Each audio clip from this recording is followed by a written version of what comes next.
What's up everyone, it's Bones here. In today's video, I'll be going over the tier Despia deck that I'll be using for this coming format, while also showcasing its Spright matchup, even though admittedly, you'll see that this isn't the greatest Spright player, but I don't think that he was bad either, which is why I'm posting this. I'd also like to mention that I made a couple of big mistakes in Game 2, but we'll get to that when we get there. So before I begin, if you happen to enjoy content like this, clicking on those thumbs up would be greatly appreciated, as it goes a long way in supporting the channel and shows me that you like content like this. So as you'll see, my opponent only happened to open one hand trap, which is unfortunate and a bit uncommon when playing against Spright. But it is a good hand trap to have, which I'm going to use the Pearl, I'm not going to pronounce that, and search the Rhino Heart, and at this point I'm trying to bait the Ash if I can.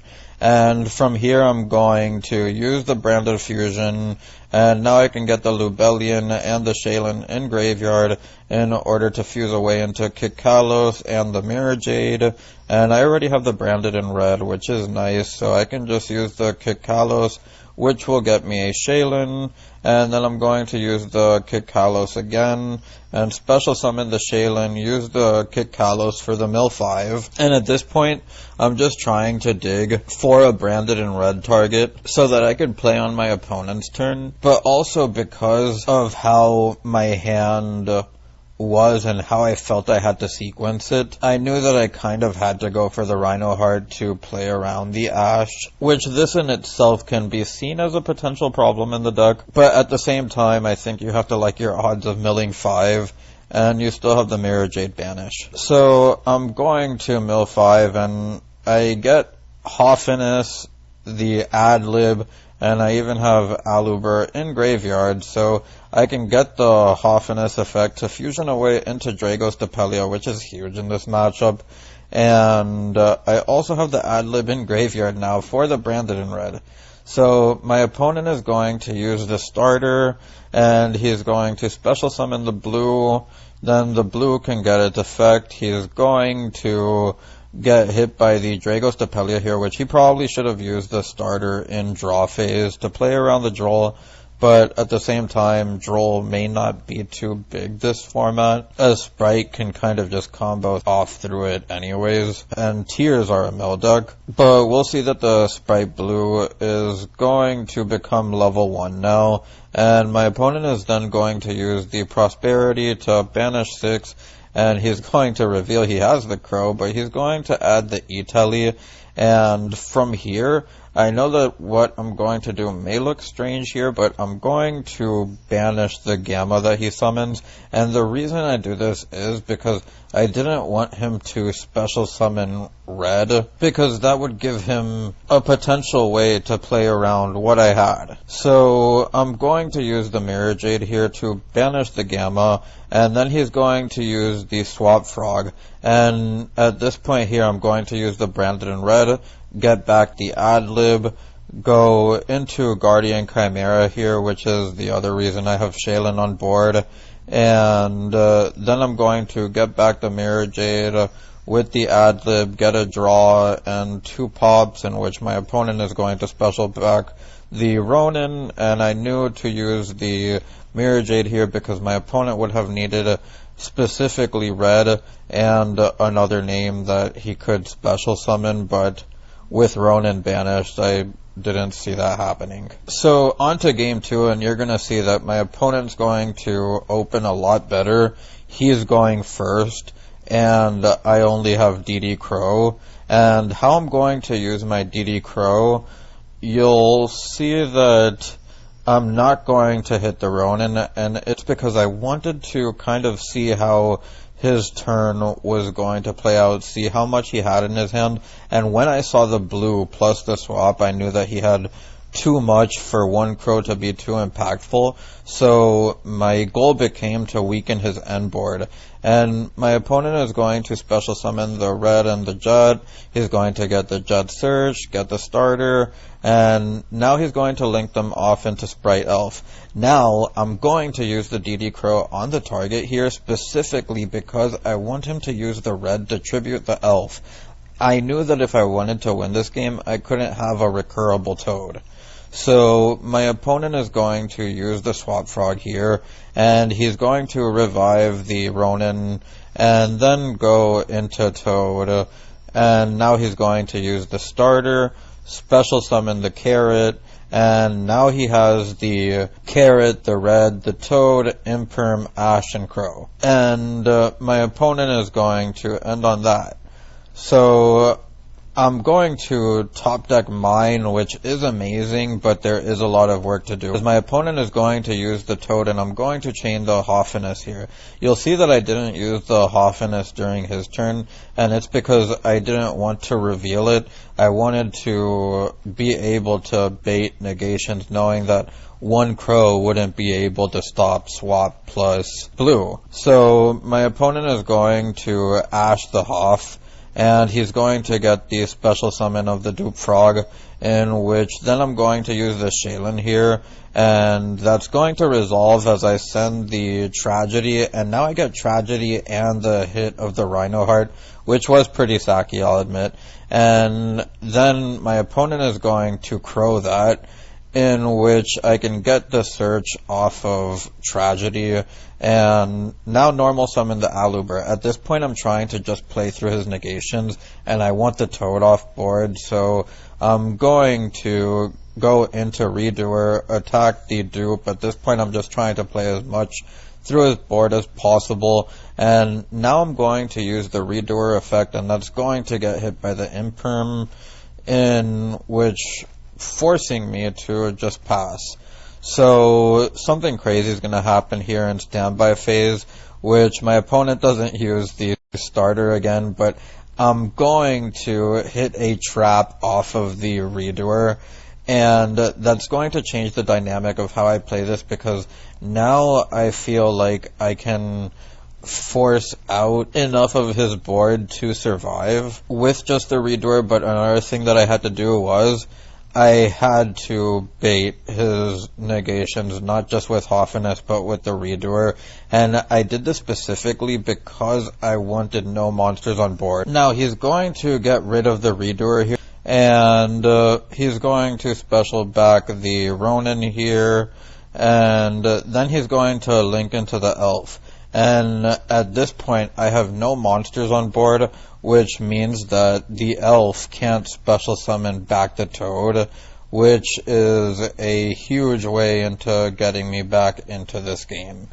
And now my opponent's going to get the Swap Frog back off the Toad, go into Gigantic Spright, and I'm pretty sure he didn't try to go to the OTK here because of any possible hand traps, but at the same time, I don't think there was a way to OTK. Maybe the Cat Shark and then ranking with the Gigantic Spright. That's kind of like the only thing that I can think of, specifically ranking the Spright Elf into the Gigantic Spright. But my opponent's going to play this passively, and he's going to get in for damage.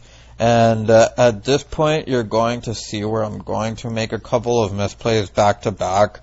And I think it was just excitement off of knowing that I had this. And you'll see that I even top decked the fusion. So I'm going to use the mine here, and my opponent's going to use the starter, while I was hoping it wasn't Smasher, even though I don't remember if he went through it. And then we'll see the branded fusion. And this is one of the first misplays. I'm going to go straight into Mirror Jade because I just kind of lost my train of thought while doing the math, and I thought that I had game with the math I had, but I didn't. And you're going to see that I'm going to go into the battle phase to get over his 2 link monsters. And now I'm going to use the snow, and my opponent's actually going to stop that, which I am perfectly okay with, but there was a mistake I made. I actually wanted to banish the Albion from my field, and I realized that it wasn't banished too late, so that was a potential game coster, but luckily you'll see it as it wasn't either, because I knew that my opponent had to special summon something else or normal summon something else to play, and being able to banish the Mirror Jade on its own here to force him into making the Phoenix if he wanted to continue playing was big here, as then I could use the Hoffinus Mill 3 to get cards for Snow in the graveyard, and my opponent makes a huge misplay there, as he didn't realize that he didn't have any more targets left for swap in deck, so he ends up sending itself from the field. And he's going to special summon back the Rodin, and I'm going to use the Snow to book that, and he ends up scooping. So while not the cleanest of replays, I do feel that this deck showcased how much it can play through and why I don't think Despia is dead. Heading into the next format, as you see with this deck list, you can play the 3 Dark Rulers, the 3 Ash, the 3 Crows, and still play your crossouts. You also have the Called by the Grave, and the fact that you're able to bump down the Branded in Red and the Albaz to 1 because of the tier cards are also a great benefit because you're not clogging on them. You'll see the 1 Rhino only because the tiers are meant to just be a sub-engine to bait out hand traps, and when you mill with them, you're not necessarily trying to fuse with them all the time, if that makes sense. You may be trying to get a target for red, you may be trying to mill your Tragedy, getting a branded fusion for your Tragedy in the graveyard, little things like that. This isn't a deck that you want to bank your plays depending on what your mills are, unless the hand leads you to do that, as you saw in game 1 of the replay, where if you wanted to play around the Ash, you kind of had to shotgun the Rhino Heart. But onto the deck profile, we'll see the 3 Alubers, the 3 branded openings, which is just busted with all of this here, the 3 branded fusions, the 3 field spell, the 3 crossouts, the 3 Dark Rulers, the 3 Ash, the 3 Crow, the 1 Called by, the 1 Branded in Red, the Foolish Burial, the 1 Rhino, the 3 Hoff, the 3 Shaylin, the 1 Adlib, the 2 Tragedy, the 1 Comedy, and I'll always play this because it's a way to play around hand traps. It basically guarantees that your plays resolve during most scenarios unless you're going like against Bell, which I don't see being too popular this format. And just even being able to negate the activation of the cards that target your Despia monster, because something like Marine Cess Wave could really hurt this deck, and being able to stop that unaffected effect with the Comedy is just one of those little interactions that goes a long way in improving some of those difficult matchups with this deck. Then there's the 1 Snow and the 1 Albaz to round out the main deck. Then onto the extra deck, you'll see the Underworld Goddess, and you still have to play around towers like monsters. The 1 Redoer, I think if you're playing tiers, this is mandatory. The 1 Dragos Depelia and the 1 Chimera. These might seem a little low because of what you want to do, but with only 1 Branded in Red, there's only 1 Chimera you need to play, and the Dragos Depelia off of Lubellion is a different way to go into your Mirror Jade. So there is that. Then I still play the Brigand, and I think that the added dimension of being able to special summon Albaz through the end phase, being able to play through multiple disruptions, and then have that potential last piece that can help you break the board before going into your turn or the next turn, is just something too valuable for the deck in my opinion. The Q and the 2 Masks, and the reason for this is because you only play 7 tier names. You're not always going to hit the tiers. You may hit the Despia cards, as you happen to also play 7 names. So having things that you can summon with that is important. then the 1 Lubellion, the 2 Albion, the 2 Mirror Jades, the 1 Kikalos because there's no instant fusion, and the tiers are just a supplementary engine along with the 1 Kaleido Heart. Now onto the side deck, and I think that Pankratops and the rest of the limited good side cards are actually really good this format. And it's because I don't think that this is a 2-deck format. You're still going to want back row hate for decks like Eldritch that can play 3 skill drain and a bunch of other floodgates. So having 1 card responses to that is strong, but I would also like to know that Spright Elf's effect to revive is during the main phase only. So if you happen to open Pank, you can special summon it, run over the Toad, allow them to get the add back, and then you can tribute off the Pank during the battle phase, popping the Elf and stopping the Toad from being recurred while also getting the Elf into the graveyard. The 3 mines and the 3 droplets, the 3 droplets could be Artemis Slay, and if we do get a ban list that hits mine, this could be the Artemis Slays. I guess it depends on the preference, but because I don't necessarily have the extra deck space to play good targets, I'm using Droplet. And then the 3 Twin Twisters for Floodgates and the 3 D-Barriers. Also important to note that these are also all really good with Crossout, as Mine, Droplet, and D-Barrier can all be cards that can make it hard to go second without Crossout. But that's all for today's video, and I hope you enjoyed. If you made it this far, I'd like to thank you for watching, and if you'd like to hear some final thoughts on the deck, I do think that the ability to cut the patchwork stuff for a more consistent engine that actually prompts the Ash is very powerful for the deck. It's the reason why I think that this deck is far from dead for the upcoming format. And 3 of Despia's biggest counters also being main deck staples that you can just main cross out for is also something nice that the deck has going for it. You'll notice that there's no branded Lost, and I explained this on my previous Despia deck profile. I don't think that the branded Lost engine is very good.